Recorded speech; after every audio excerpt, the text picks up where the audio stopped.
We're going to get to that in just a moment. It's great to have you here with us on 10 Tampa Bay. I'm Courtney Robinson along with Josh Sidorowitz. And as we come on the air, we're getting getting answers to questions that so many of you still stranded at airports have been asking tonight. It is an absolute mess out there. Another 2,500 Southwest flights canceled today. More cancellations on the way. But tonight, this meltdown is not just having a major impact on customers, but on Southwest employees, some of whom can't even get to work to then help you. 10 Tampa Bay's Chris Rogers has been covering this story for us all week. And Chris, Southwest workers, they are now calling for some major changes. Josh, Courtney, they certainly are. The union that represents Southwest flight attendants told me this was a systemic technology failure from top to bottom. And what's more, they say they saw this coming, urging leadership to make upgrades to the system for years. This is not the first time that we as flight attendants and as pilots have been sleeping on floors.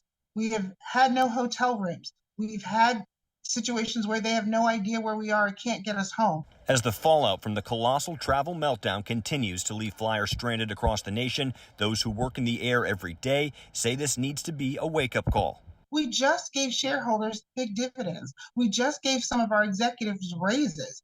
Why are we still in negotiations, much of which we are negotiating around these technology changes? Why are we still there 4 years later? Flight attendants telling us they waited on hold with scheduling, sometimes as long as 15 hours. There's nothing harder than to hear people who have been on duty for 24 hours straight, sobbing because they're afraid they're going to be disciplined if they don't stay on hold longer. Aviation experts point to Southwest's unique model as one of the potential catalysts behind the collapse. They're not the traditional hub and spoke operation.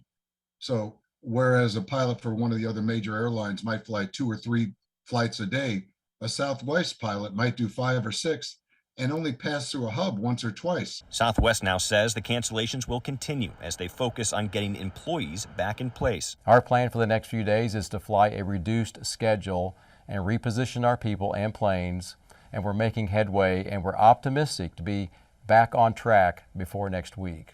As they scramble to reset, those in the industry are hoping this is a major wake-up call for the company. It's a huge investment to go ahead and upgrade. But when it comes dollars and cents, this is a black eye that they're going to want to erase as quickly as possible. Exhausted flight attendants pushing for change. I just need to know that our company understands we all have to have a hand in fixing this, because when it fails for all of us.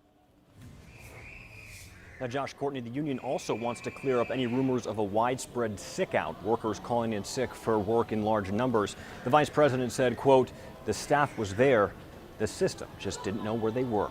Reporting from Tampa International Airport tonight, Chris Rogers, 10 Tampa Bay. Right, yeah, and we've heard too some stranded passengers who've been trying then to rebook on other airlines have been finding tickets costing thousands of dollars. Well, new tonight, United and American Airlines, they now say that they are capping fare prices in certain cities through New Year's Eve. They didn't specifically mention Southwest, but the price caps are in areas that are most impacted here by these cancellations.